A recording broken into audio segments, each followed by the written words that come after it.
Hello everyone, and welcome back. Today I'm going to do a tutorial showing you how I built, well, at least the facades for the Corpus Logis of the Palace of Versailles.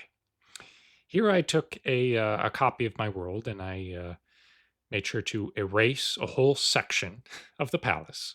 And I'm going to show you step by step how I did the facades, both for the garden side and for the court side.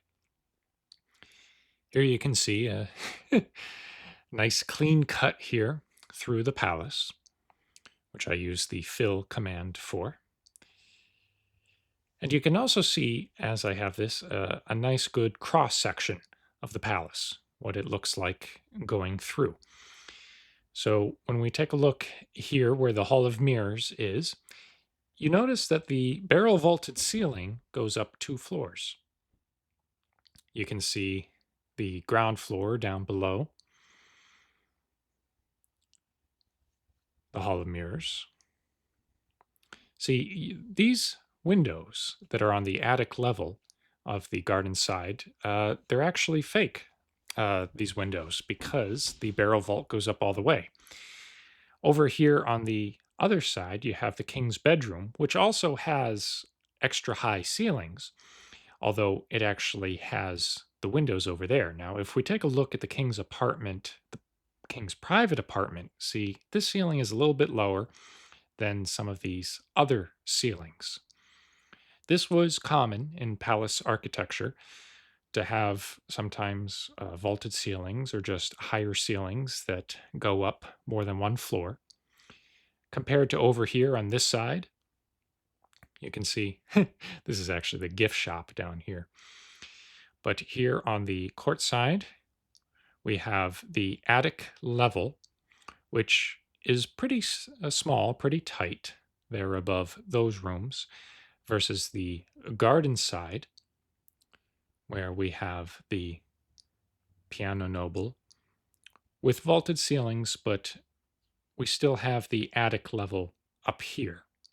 But this attic level is actually higher than the courtside attic level because that's part of the addition that was put onto the palace. So, as we take a look over here on the garden side, this is what we're going to replicate. And I made sure to have this half so that, well, I knew exactly how I wanted to build it. I don't remember precisely how I built this a year ago. In this texture pack, I use end stone, which I have textured to have this nice striation. It does a good job of looking like rows of rusticated stone. And usually the way that I start out when building is just drawing along the footprint with the base stone, whether it be end stone, whether it be sandstone, stone bricks, cobblestone, whatever my foundation is going to be. I like to just draw a straight line across.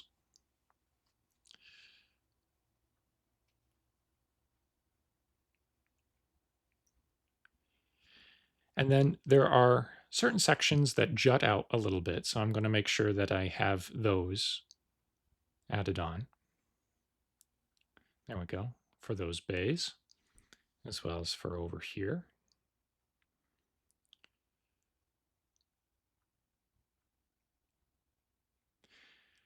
The footprint is based off of real blueprints for Versailles, and a lot of it is estimation. I count the number of windows, and the next step, once I have my outline done, is to actually make sure that I cut the windows out on the foundation, and then I just go up from there. When doing classic architecture like this, your windows are more or less going to be one above the other. There are certain circumstances under which they'll be little off center or maybe asymmetrical, but in this case, the windows are stacked, one above the other. Now you can see from the inside, since I had erased what was here, um, those are thresholds for the windows, well, the floor length windows or the doors that lead out onto the garden. Now, this window is going to be 3 wide. That's because for the Hall of Mirrors, I wanted to have chandeliers. The chandeliers I want to be an odd number of blocks wide so that I can have a single chain coming down. I don't want them to be an even number of blocks wide. So, unless the chandeliers are off center, I need to have the room be an odd number. That means that the center window has to be 3 blocks wide. All of the other windows are 2 blocks wide. And that's because if I did make them 3 blocks wide, it would be just a little bit wider than in real life. So I would either have to scale up the whole building a decent bit, or I would have to make the walls in between the windows skinnier, which kind of upsets the balance. So 2 block wide windows for most of them. Now, once I know where the windows are, I can start building up the walls. So I just go down along the foundation that I set. I usually go 2 or 3 blocks at a time.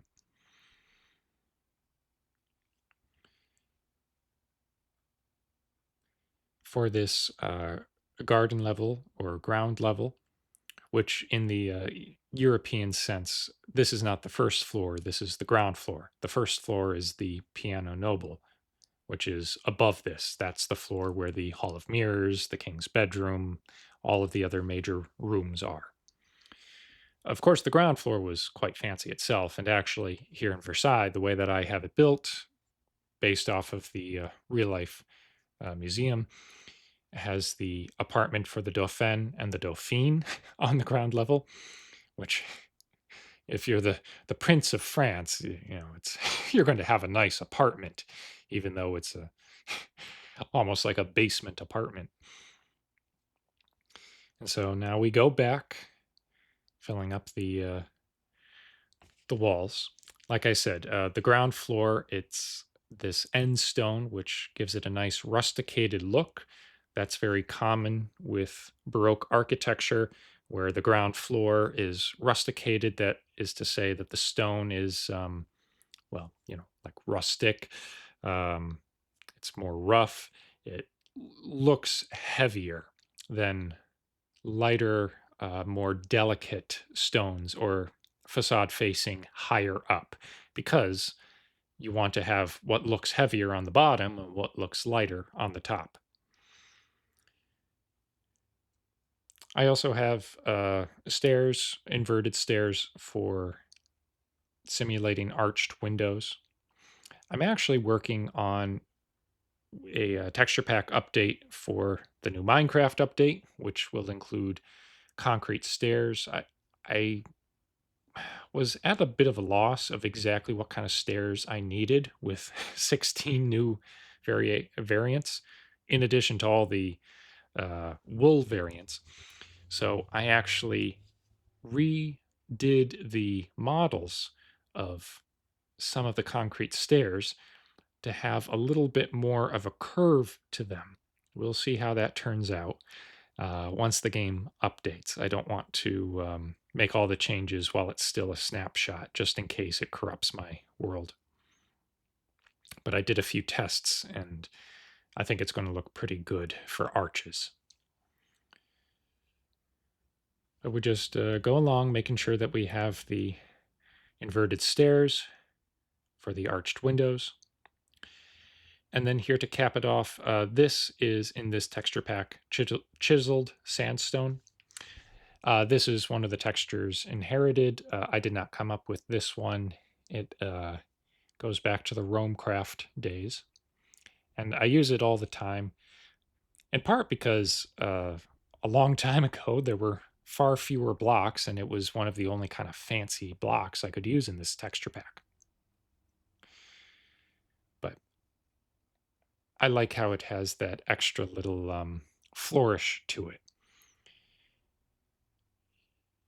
And so then between the ground floor and the first floor, the piano noble, we have a nice little ledge.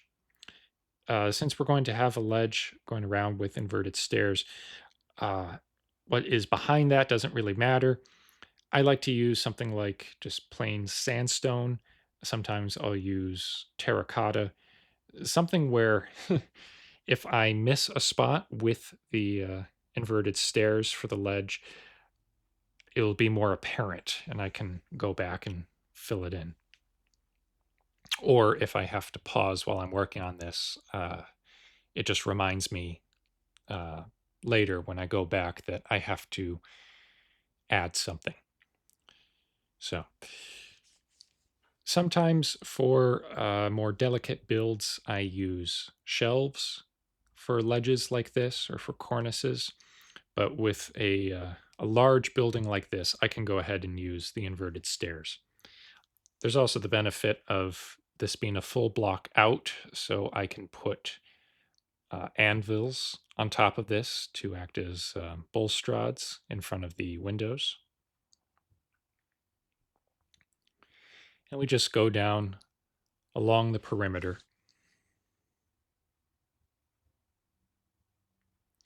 Now, the height of the ground floor was something that I did a little bit of trial and error on. When I first built this, I actually had it one block shorter, and then standing back and taking a look at the empty shell of the building at the facade, I thought, this doesn't look quite right. Whenever I'm building something like this, I constantly look back and forth at pictures of the real life model. Now, of course, if you're building something that's your complete own design, you can do whatever you want. But sometimes you can just kind of eyeball what looks right. Now, the piano noble has higher windows than the ground floor. That's because it's supposed to be a little bit more airy, a little bit lighter. And also because it's the noble floor. It's where you have your most important rooms. So you want it to have the largest windows and the highest ceilings. Now here, as we go down and set up the windows for the first floor here, like I had said earlier, I want to make sure that the windows align with the windows of the ground floor. Now, I would ideally like to have all of them bordered with this nice, this is actually cut sandstone. It looks like a pillar, but the walls in between the window are not wide enough to allow for that. See, a lot of these, it's just 2 blocks in between the windows. And if I had 2 of these cut sandstone blocks, these pillar blocks next to each other, it wouldn't look quite right. I need to have this brick looking block is end stone bricks. That is my base for the walls here above the ground floor. And if I don't have that in between the windows, then it takes away from the um, aesthetics of the building. So, what I instead decided is that I can have some of the windows bordered with these nice pillar blocks, and then some of the windows don't have to be bordered by them. As long as it's symmetrical, your eye will not immediately be drawn to the lack. See right here, that window in the center, or this window in the center. All you're going to see when you first look is the symmetry. You're not going to say, wait a second, why do those windows lack these borders? Now, when it comes to brick buildings, I solved that by having a retextured blast furnace that can be oriented in 4 different directions. So one half looks like a nice smooth sandstone, and the other half looks like brick. And I use that to great effect on the court side facade. But I don't have an equivalent with this sandstone suite of textures. Now we're going to make sure that we put these nice Corinthian capitals, which are actually chiseled sulfur brick blocks. We have them on top of these pillars, because if you have a pillar, you need to have a capital on top of it. That's just how it works. And we make sure that the walls go up to the same height.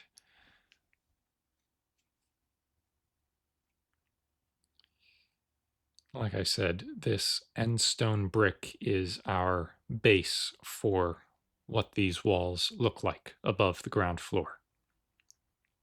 It's a little bit lighter, a little bit less heavy looking than the rusticated end stone of the ground floor.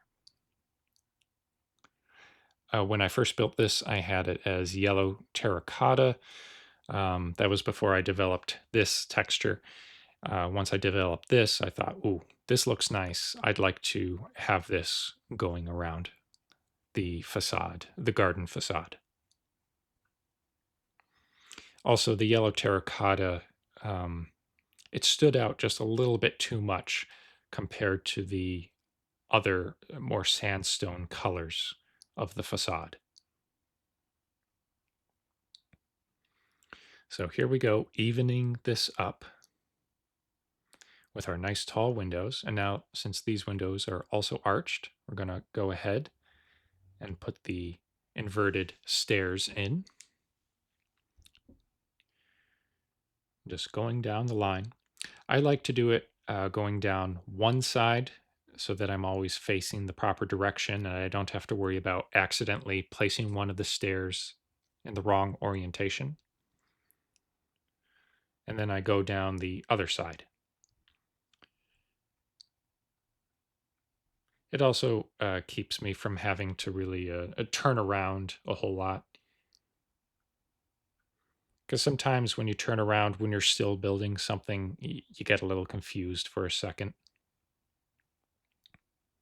I want to know where I am at every moment.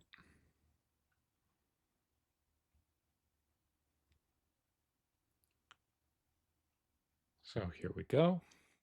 And now we have to do the the cornice before we have the attic floor. Here, this is also an inherited texture. This is gray wool, which looks like a nice stone-colored.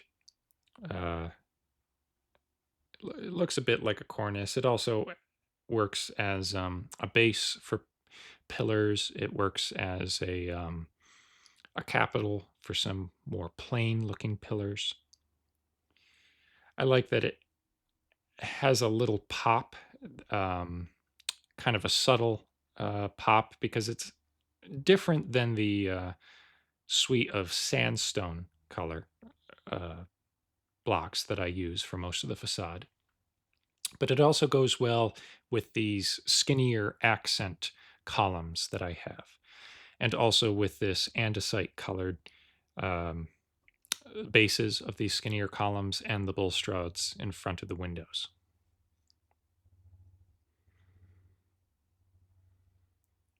So now that we are up to this level, because we're going to have the cornice jutting out supported by these skinnier columns, we're going to want to put the columns in. See, here's an example of, we have to make sure that we use the right one. I came up with what I think is a better looking capital for the columns. There we go. But I had already used this older one. I think it's perfectly fine. Also with the texture pack, I redid anvils for the heavily damaged and damaged anvils to have different colors than the baseline anvil. So I have 3 different anvil colors. which work nicely for different needs. But here we're going to put these skinnier pillars up. And you'll notice that the spacing is not uniform here for this center section because you have two, then three, then two, then three, then two. Again, the key is that it's symmetrical. So you're not immediately drawn to recognizing that they're not evenly spaced. And even though they're also not directly in front of each of these sandstone pillars that are engaged into the wall, I didn't want the middle gap to be 4 with 2, 2, 4, 2, 2, because that would be too noticeable. Here on these other ones, you can have 1, 2, 1. That's fine. I can't actually remember in real life if, say, right here on this section, if they're evenly spaced or not. Part of Baroque architecture is that you sometimes will have things that, kind of undulate or they're not quite even, but as long as they're symmetrical, uh, it still fits within the aesthetic spirit.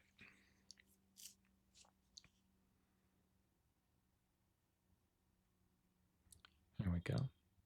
Especially in this case, because these only flank one window.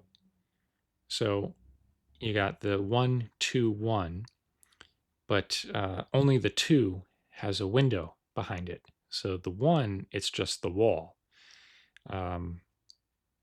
So it's already not uh, it's already not identical, each of the bays in between these skinnier columns, because the flanking ones, it's just the wall. So it's fine if those are skinnier than the gap that has the window. All right, so now we're going to do the cornice of here. Same thing as last time. I'm just going to have a baseline block going across. And you want to make sure that the cornice likewise juts out, that it's supported by these pillars, even the accent pillars that are sticking out further from the wall.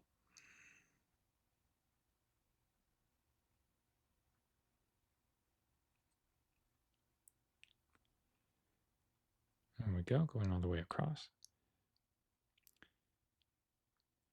And here you can actually see the some of the yellow sandstone left over that I never actually changed. It's of course mostly hidden.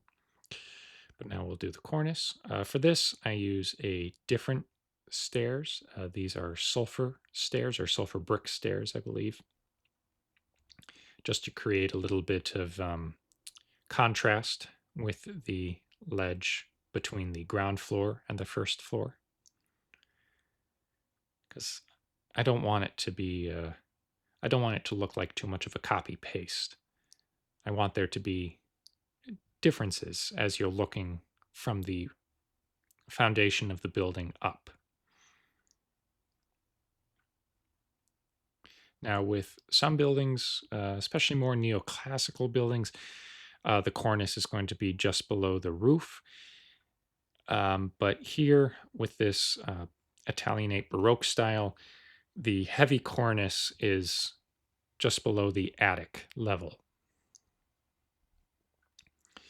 Now, the attic level here, I'm going to have above the sandstone columns this nice smooth sulfur block, because it's closer in color to the endstone bricks, but it's still something that creates a bit of verticality and a continuation of the columns that are on the first floor, while being lighter and fitting in with the theme of, as you go up each floor, having it look lighter.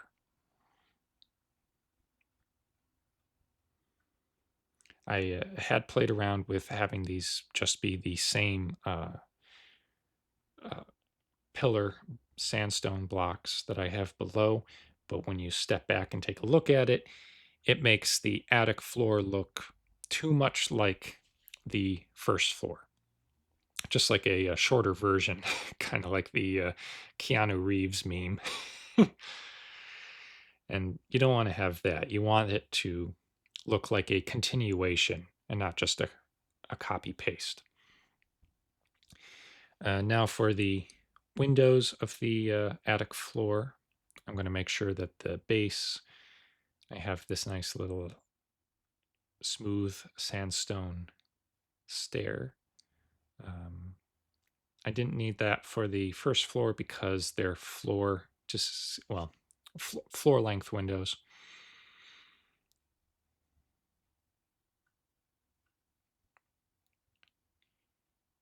But for the attic floor, we want to make sure that we have the windows up a little bit more. Now, the windows in my Versailles for the attic floor are a little bit longer, a little bit taller than they should be in real life. Uh, I did that just to give myself a little bit more space because in Minecraft, if you're dealing with having a ceiling for a room below and then the floor above and then the ceiling of that floor and then the roof above that, you have to give yourself a little bit more room going up vertically. You also have to give yourself a little bit more room horizontally if you're going to have um, different interior walls for adjacent rooms. And I did build some of this Versailles Palace on a slightly larger scale. The Hall of Mirrors is slightly longer and slightly wider than the real life one. I think slightly taller too. uh, Sometimes you just have to make certain concessions just to get stuff to fit. But now we're going to go up here. Like I said, in this Italianate Baroque style, we don't need to have a heavy cornice just below the roof line. Instead, we have it below the attic level. I could put shelf blocks along here. Um, the downside of using shelves is when you get into interior corners. You know, when you're dealing with stairs, they fit together, but when you're dealing with shelves, um, they don't go around interior corners. I could do that just to add a little lighter cornice up here, and I might do that in the future. But now we're going to add the top level decoration above the attic. We're going back to these sandstone pillar looking blocks. Even though they're heavier than the smooth sulfur below, uh, it's just going to be one block tall. And they add a nice little bit of dimension because this is the decorative part of the facade. We want to have the illusion of carved stone and lots of different angles. Of course, we're dealing with blocks, but having these flutes on these, it creates a nice bit of detail. And now to match what we have elsewhere, to approximate the real life Versailles, what I did was have alternating statues and then these, they look like urns. They're actually powdered snow cauldrons. I redid the model to look like these nice skinny white urns, or they kind of look like a bird bath, really. I had a mistake there. Make sure I fix that. And a lot of these are on top of dragon eggs. The dragon eggs, because they're not a cube, so once again, they add a nice bit of visual interest. Some of these statues, they are on top of blocks that go up a little bit higher. I'll make sure that I duplicate on this side what I have on the other side to keep everything symmetrical.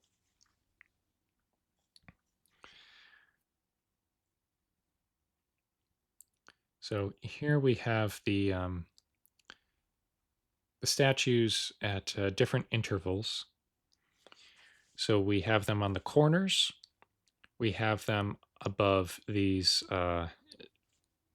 bays where we have the skinny columns. And we also have them uh, in between some of these sections.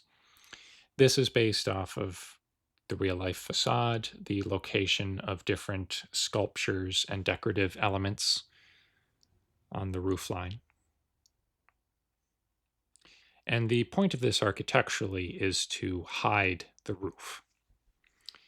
As opposed to more French Baroque, which you can see with the courtside facade that has the mansard roof, which is very obvious in its display of the roof. This more Italian Baroque style for the garden facade has less of an emphasis on the roof. That makes sense when you consider geographical differences and climate. Um, in Italy, they don't get quite as much snow or even quite as much rain as in France. So having a steep roof is less important, less necessary. Of course, Versailles is outside of Paris. So it, they do need to have a peaked roof. They cannot have a flat roof. Um, but it's hidden behind these decorative elements on the roof line. We also want to make sure that we have the pedestals for statues here on the attic level, just above these bays. These statues I have set on top of dragon eggs, again, just to add a nice little bit of detail flourish.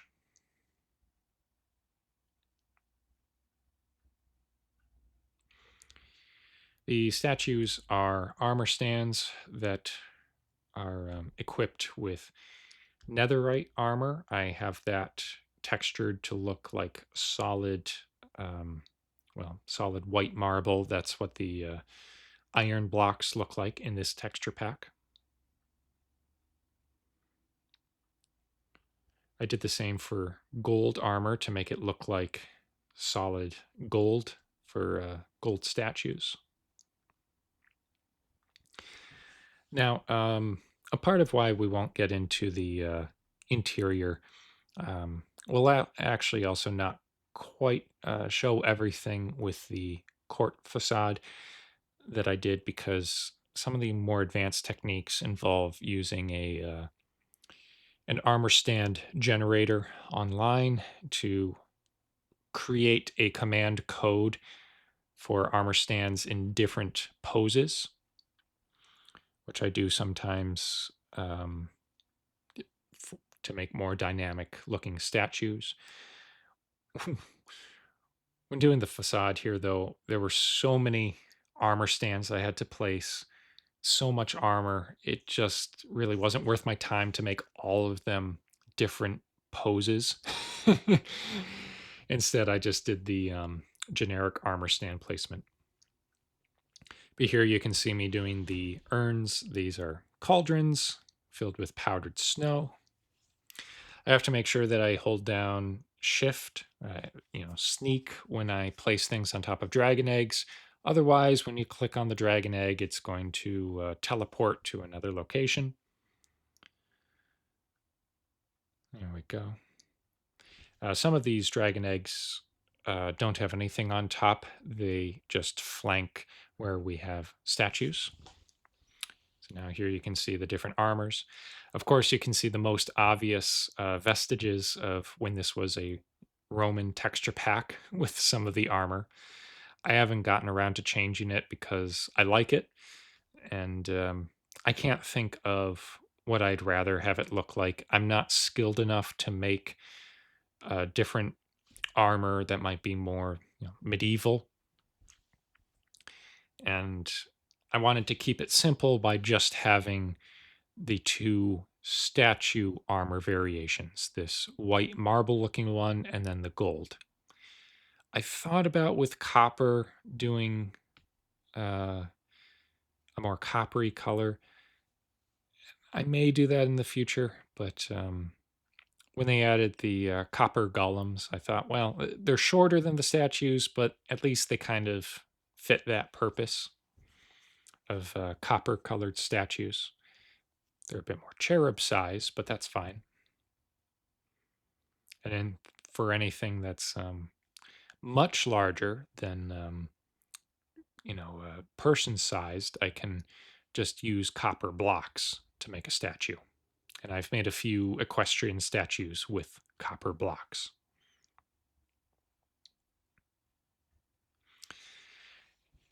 Filling these out is one of the most boring things to do, but I just go down the line. Uh, there we go. What's also nice about these statues being with the white marble looking texture is that they match the white marble of the skinny columns down below. So they act as a nice continuation. Up here, I can't remember exactly what the details up here look like. Um,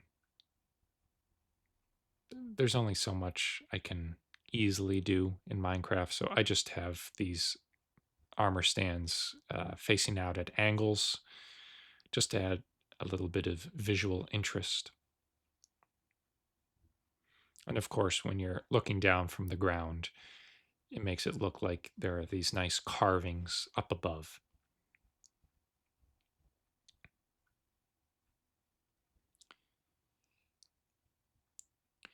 I'm not going to show all of the armor stand filling in up there on the attic because that's just going to take too long. I'm going to show instead the windows. So, oops, change that. Here on the ground floor, I retextured iron trap doors to look like these nice framed windows. And then the good classic oak door looks like this nice white painted door with the upper half matching these iron uh, trapdoors that look like windows. So I can create these what look like tall doors that lead out onto the garden.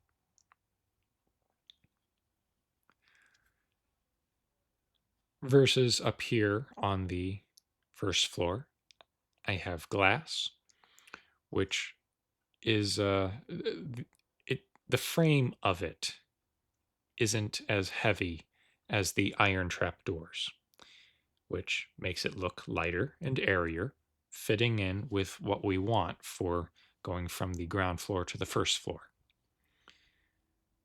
They also let you look out a little bit more, and they feel like they let in more light. As far as the game mechanics go, they let in the same amount of light, unless you have shaders turned on, of course. But and then for the attic floor, we'll use these same windows.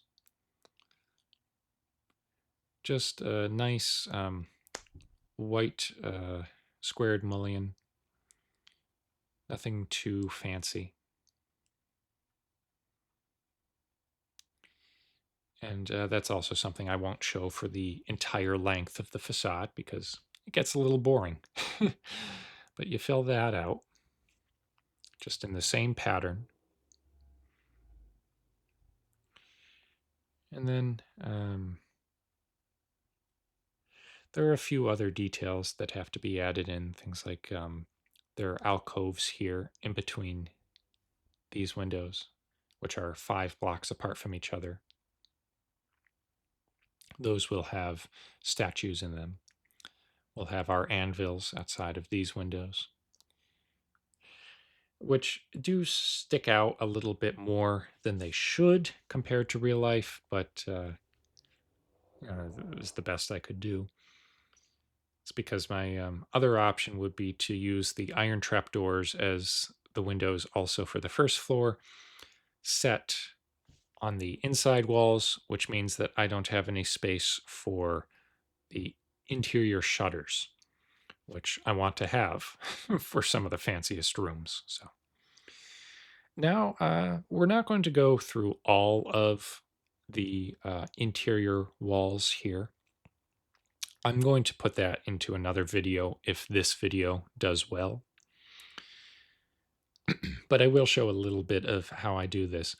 Once I have the outer shell established, the facade, then for large buildings like this, I go around and fill in the interior walls because it's not going to look like a very great palace if the walls of the inside of the Hall of Mirrors or the Dauphin's bedroom or the Queen's bedroom all have the exact same sandstone color. That's too rustic. It's an exterior. It works for like down here, right here. It's like a vestibule. This is the lower gallery. That's all right to look rustic because it's a continuation of the outdoor space. But once you get into the more private spaces that are meant to be lived in, you want them to look nicer. Once again, I followed blueprints to lay out where the interior walls are for these rooms. And wait a second, that's supposed to line up with the. Of course, there's always a little bit of a wiggle room allowed. The major thing is to try to there we go, figured it out. Is to try not to cut off any windows. That does happen sometimes, even in real life, where walls will kind of cut in front of windows, maybe go at an angle. But when dealing with a palace like this, you want to try to have, at least for the major rooms, the walls be centered between the windows. And if you want to have, say one room has green wallpaper and another room has red wallpaper, then you're going to need double wide walls. And that's where building on a slightly larger scale comes in handy. And especially like down here on the ground floor for a palace, these are going to be thick walls. So maybe not always 2 meters thick, like here that I'm building, but still they're going to be pretty thick. And you're not going to necessarily perceive when walking through this Minecraft creation that the walls are too thick compared to real life. So once you establish that, then you can start to build the walls up with whatever you need, whether it be wood paneling, different wallpapers, different, however you want it to look. I usually use a base, though, that looks like wainscoting, usually either the target block or the quartz block here.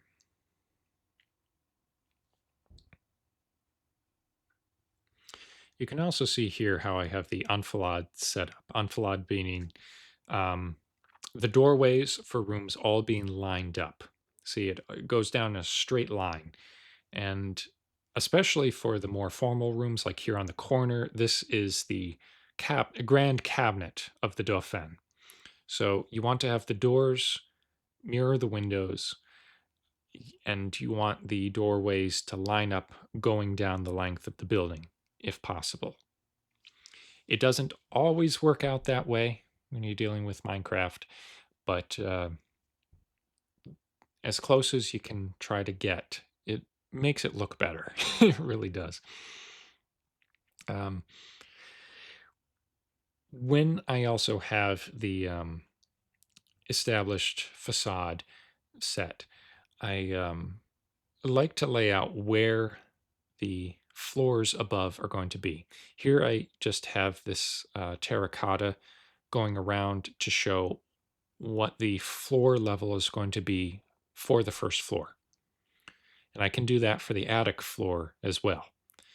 That gives me a guideline for when I am filling out the rooms, building up uh, the vaulted ceilings, knowing if I'm going too far up or if I can go a little bit further up.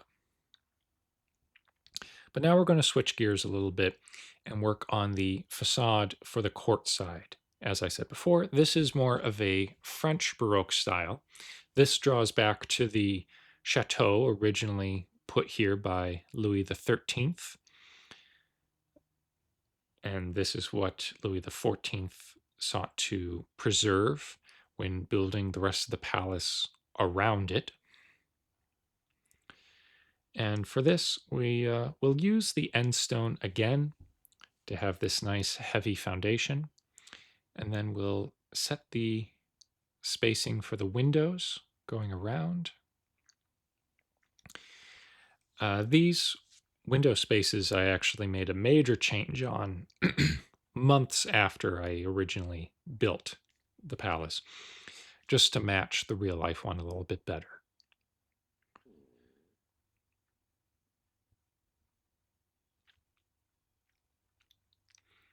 Some of these windows are actually doors that lead out onto the court. Some of them are just windows. And for those, I'll have a nice, I'll use these smooth sandstone stairs down at the base.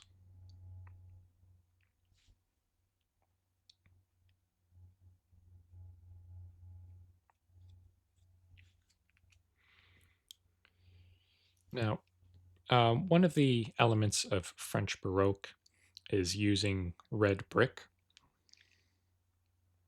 but you still want to have accents to highlight the red brick. Here I mostly use sandstone or the suite of sandstone. You can also see the blast furnace that I'm putting into use.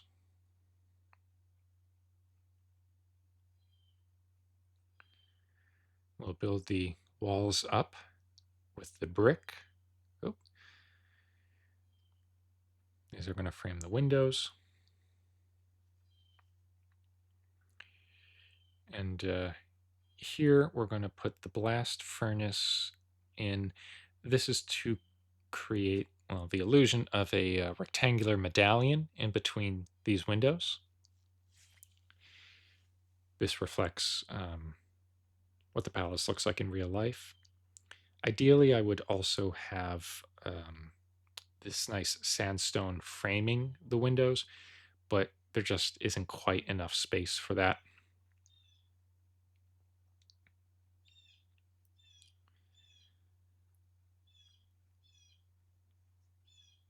All right, let's pull in, because I also used this polished sulfur in some of the areas to add a nice bit of verticality, smoothness going up.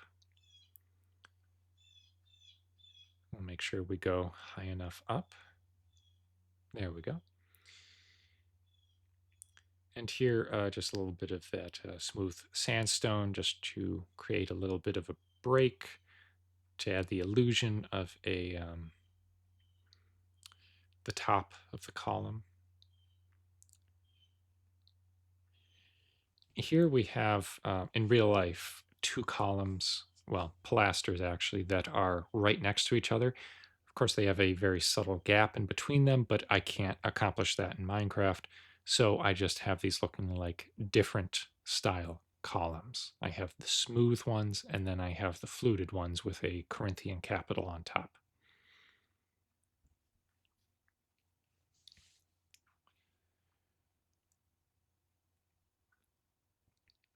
See, for these wider sections flanking these windows, I can actually use whole blocks to create these medallions.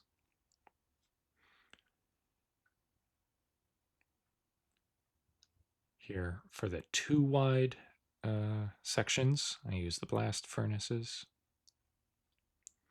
And for the one wide sections, I use signs. Actually, I believe, I can't remember what kind of sign it is, but those also give the look like nice little medallions added on. We'll put the headers on the windows. Here we have this gray wool brought back in just to give a little bit of variation. I mean, it's a light gray color. It's not too, it doesn't stand out too much, but it kind of breaks up some of the homogeny of the facade. I don't want to use the same two colors. I'd like to add a little bit of something different.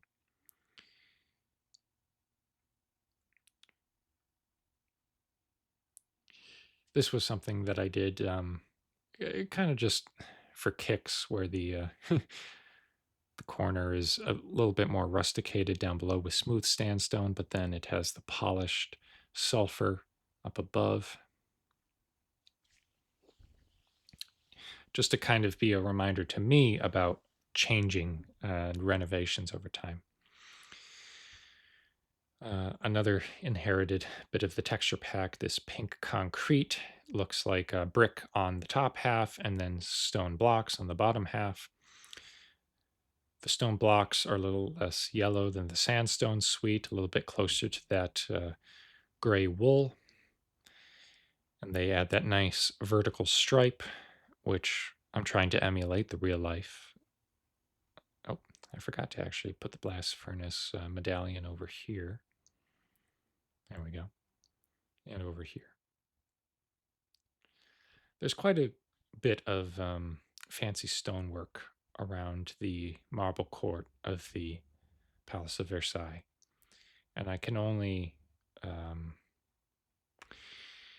allude to some of it, but I do the best I can without trying to make it look overly busy. These medallions I'll have look a little bit different than the ones below. There we go. And then I retextured this concrete to look like half brick and then half triptych up on top. That just gives a nice little flourish. Let's fill in this. There we go. Only the center 3 windows are arched windows. The rest of them are rectangular on this side, this facade. And then up here, we'll work on this cornice.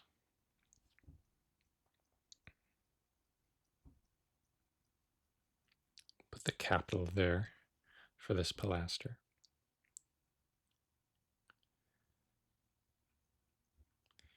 I also used shelves to a little bit of for a bit of decoration here. But let's just go straight across with the smooth sandstone. This is mostly going to be covered up anyway by the cornice.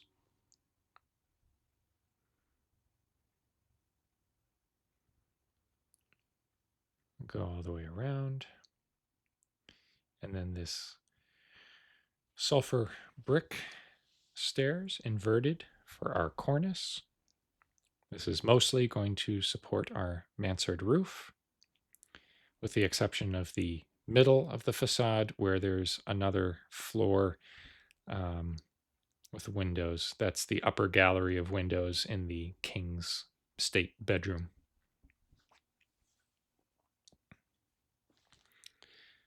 Which kind of acts like a massive dormer, overwhelming the other gilded dormers along the mansard roof.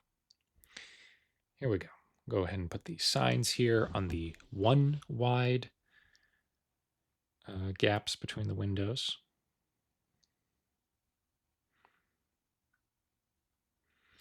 That's part of the latest update, where the signs are now a model that can be adjusted. So you can pretty much make a sign look like whatever you want it to. And of course, I could still type text here into the sign. As long as I don't make the text too wide, it will fit within it. I just have this nice vertical looking sign. Although if I place it down on the ground and it stands on a post, it's the same model as the default sign. So it's wide. It's only when it's on the wall that it looks tall. Now let's go ahead and plan out the mansard roof. For this, we're going to want it to go up 2 blocks and then go in 1 block.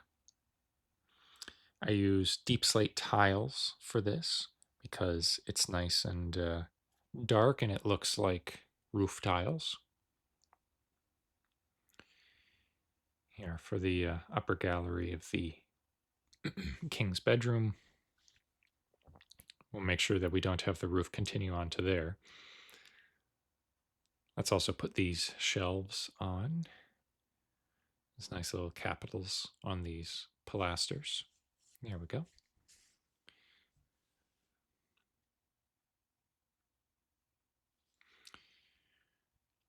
So yeah, we go 2, up 2, in 1, up 2, in 1, then up 2 and in 1. So the tall portion of the mansard roof is 6 blocks tall, and then there's the hip, and then it's much shallower. Before I do the dormers, I like to just do the roof all the way down, because the dormers are an embellishment on the roof. And if I try to build those at the same time, I might get a little confused on how exactly the roof is supposed to be. It's just easier to do the roof first and then cut the dormers out. There we go. Now we're up 3, now 4.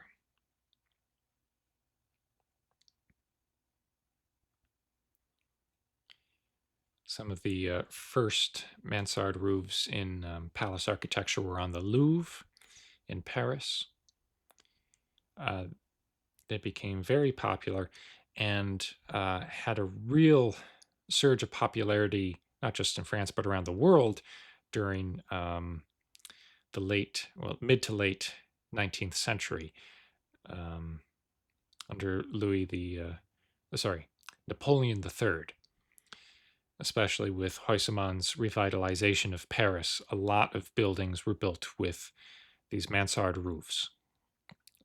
One of their benefits is they allow basically a whole floor inside, while also starting to have the roof tilt inward. It just gives you more space for an attic floor.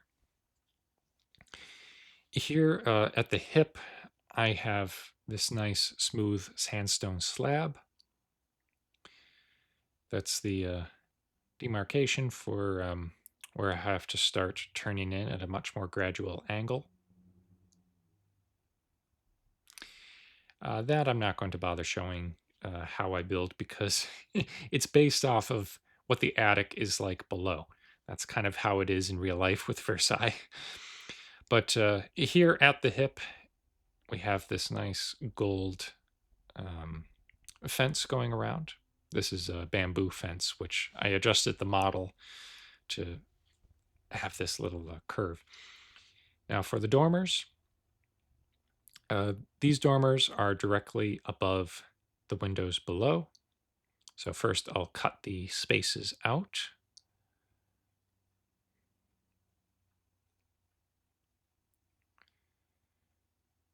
One piece of asymmetry is there's actually an extra dormer on this side that does not exist on the other side.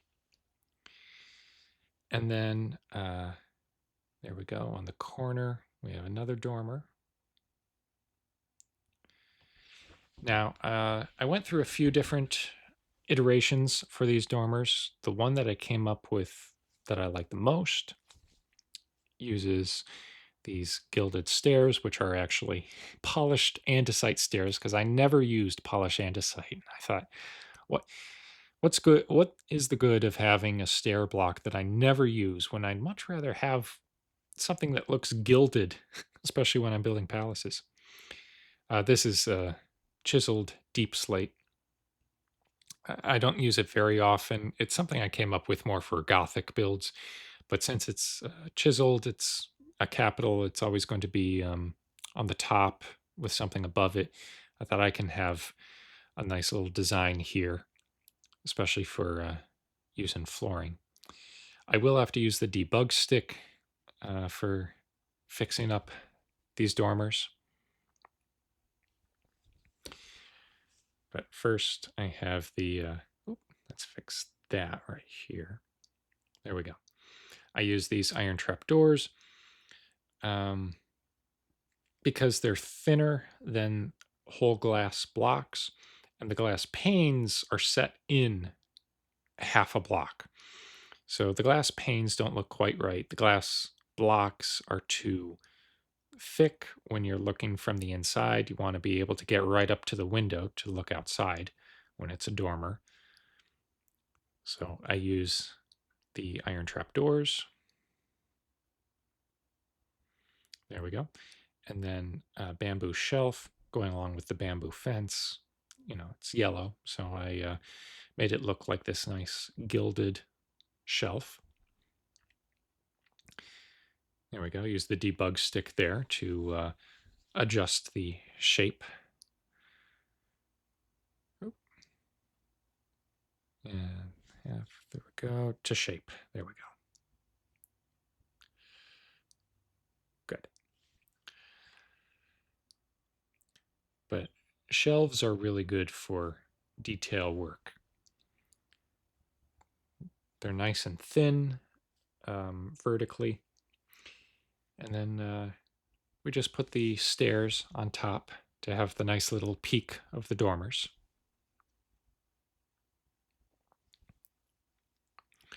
And we're going to finish up here. Like I said, I'll make another one of these videos if this tutorial does well. Give me whatever feedback you have. Let me know what you think about it. And please check out my other videos. I'll be happy to make more tutorials in the future.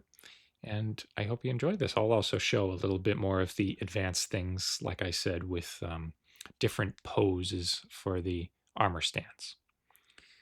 But I was happy to show this off, and it was kind of fun to build a whole section of Versailles over again.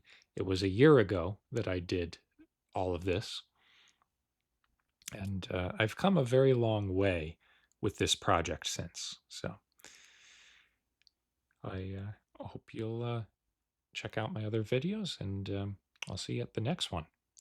Thanks for watching, and I'll just finish up a little bit here with some of the railings and some of the decorative work.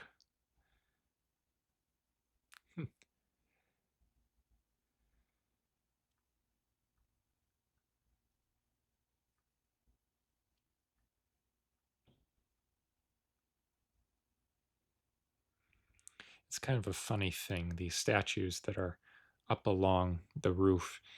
I always think about a brief moment at the end of Beauty and the Beast when the castle curse is lifted and the gargoyles change into angelic statues.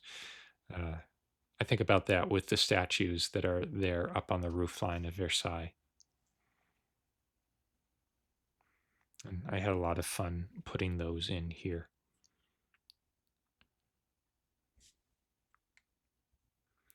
All right. Well, that does it for now. Thanks for watching. Bye.